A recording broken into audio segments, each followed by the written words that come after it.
আজ আন্তর্জাতিক পথ শিশু দিবস। এবারে দিবসটির প্রতিপাদ্য অধিকারী প্রাণ সম্মানী জীবন। চরম দারিদ্র্য, পারিবারিক অস্থিতিশীলতা, নির্যাতন, জলবায়ু পরিবর্তনজনিত কারণে গ্রাম থেকে শহরে অভিবাসন শিশুদের পথে ঠেলে দিচ্ছে। পথ শিশুদের নিয়ে কাজ করা সংস্থাগুলোর তথ্য মতে দেশে 34 লাখ পথ শিশু রয়েছে। এসব পথ শিশুদের প্রতি 10 জনের 8 জনই পথচারীদের দ্বারা নির্যাতনের শিকার। আরও জানাচ্ছেন শাহানাত Sharmin. The Quality Study on Children Living in Street Situation in Bangladesh 2024 প্রতিবেদনে বলা হয়েছে দেশে পথশিশুর সংখ্যা অন্তত 34 লাখ। যদিও BIDS 2024-এর তথ্য বলছে এই সংখ্যা 12 থেকে 17 লাখ। শিশুদের প্রতি 3 জনে প্রায় একজন খোলা জায়গায় ঘুমায়। খাদ্য, বস্ত্র, বাসস্থান সহ মৌলিক অধিকার বঞ্চিত এই শিশুরা জীবনযুদ্ধ করেই কোনো মতে টিকে থাকে। পথশিশুদের 60% অপুষ্টিতে ভোগে আর 85% কোনো না কোনোভাবে মাদকাসক্ত। পরিবারহীন পথশিশুদের খুব অল্প একটা অংশ সরকারি বেসরকারি সহায়তায় আশ্রয় পায়। নতুন করে জীবন গড়ার স্বপ্ন দেখে এই শিশুরা। আমার বাবা তো নেই, মা মরে গেছে। আমার ভাইয়ের নাম মনে আছে, শফিকুল। সবচেয়ে ভালোবাসি পড়ালেখা করতে। আমার শহীদ মিনারটা আঁক করতে ভালো লাগে। প্রিজনার, আর সেটা আমার স্বপ্ন। খুব কষ্টের ছিল আর খুব দুঃখে। এখানে এসে পরে এখানে ভালো লাগলো। লন্ডনে, কাতারে এবং চেন্নাইতে গেছি, ফুটবল ক্রিকেট দুইটাই খেলি।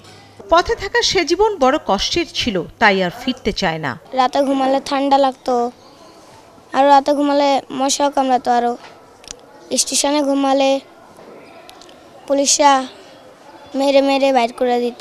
আমার সামনে নেশা করতো, মানে আমাকেও দেখা যাচ্ছে নেশা করতে বাধ্য করতো, আরও বিভিন্ন অত্যাচারে, মানে রাস্তার জীবনটা অনেক কষ্ট।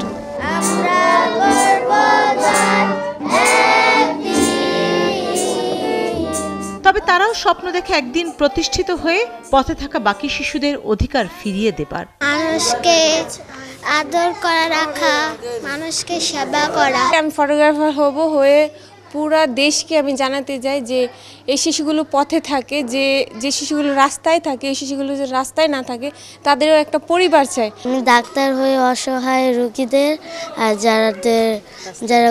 যারা রাস্তায় থাকে তারা অসুস্থ হলে যদি দেখা হয় তাহলে ওষুধ দিব।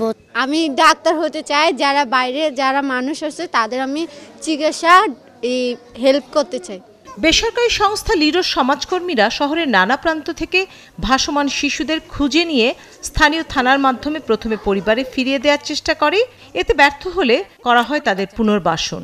মান্থলি অল অ্যারাউন্ড আমরা গড়ে 120+ আমরা রেস্কিউ করে থাকি। আমাদের 5টা যে কেন্দ্র আছে, এই 5টা কেন্দ্র মিলিয়ে 70% বাচ্চা আমরা রিইন্টিগ্রেট করতে পারি, আর 25 to 30% বাচ্চা দেখা যায় যে তাদের প্যারেন্টস খুঁজে পাওয়া যায় না। এই শেল্টার হোমটা মূলত আসলে একদম লাস্ট স্টেজ বাচ্চাদের রেস্কিউয়ে। প্রথম দিয়ে কয়েকদিন আর কি একটু মানে মানতে চায় না, কারণ হঠাৎ করে আসার পরই তো আর সেটা সে গ্রহণ করতে পারে না। পরে দেখা যায় আস্তে আস্তে না, সবাই যেহেতু করে আমার এটা করতে হবে। প্রত্যেকটা বাচ্চাই আমাকে বারবার বলার চেষ্টা করে যে কখন কম্পিউটার ক্লাসে বসবো, আজকে কম্পিউটার ক্লাস হবে, মানে সারাক্ষণ আমাকে জিজ্ঞেস করতে থাকে। অর্থের বিনিময়ে শিশুদের জন্য সবকিছু কেনা গেলেও পরিবারের ভালোবাসা কেনা যায় না। সেই সাথে তাদের পৃষ্ঠপোষকতায় অর্থ সংকট সহ নানা আইনি জটিলতাকেও বড় চ্যালেঞ্জ বলে মনে করছেন সংশ্লিষ্টরা। এই শিশুদের পিতামাতা নেই। আমরা 6 সপ্তাহ আমাদের শেল্টার রাখার পর তারপর আমরা দীর্ঘমেয়াদী পুনর্বাসনে যুক্ত করি। একটা শিশুর যখন ফুড দরকার হয়, কাপড় দরকার হয়, খাওয়া দরকার হয়, ওষুধ দরকার হয়, আমরা বাজার থেকে কিনতে পারি। যখন একটা শিশু ভালোবাসা চায়, তার প্যারেন্টসকে চায়, তখন তার আমি এটা বাজার থেকে কিনতে পারবো না। একটা শিশু যখন বাংলাদেশে জন্মগ্রহণ করে, তার বার্থ সার্টিফিকেট, তার পাসপোর্ট পাওয়ার একটা সাংবিধানিক অধিকার। যখন আমরা সরকারের কাছে অ্যাপ্লাই করি, সরকার প্রথমেই প্রশ্ন তোলে যে তাদের বাবা মা কোথায়। তো আমরা এটা তো আমাদের কাছে কোনো উত্তর নাই, উত্তর বরং আমি না দেয় গভর্নমেন্ট দেওয়া উচিত। গভর্নমেন্টই বলতে পারবে তাদের পিতামাতা কোথায়, কারণ আমি রাষ্ট্রীয় কোনো মানুষ না। বিশ্ব পথশিশু অলিম্পিকে অংশগ্রহণ করা এসব শিশুদের চোখে আজ দেশের গণ্ডি ছাড়িয়ে বিশ্বজয়ের স্বপ্ন। পথেই কাটত তাদের দিন আর রাত, একসময় ঘুমের স্থানের জন্য করেছে লড়াই। সেই শিশুরা যখন পেয়েছে আশ্রয়, ভালোবাসা আর সহযোগিতা, তখন তারা বহুদূর যেতে চায়। স্বপ্ন দেখে তাদের মতো যারা পথশিশু আছে তাদের অধিকার রক্ষার। শাহানাত শারমিন, ৭১, লিডো পিসোম, বসিলা, ঢাকা।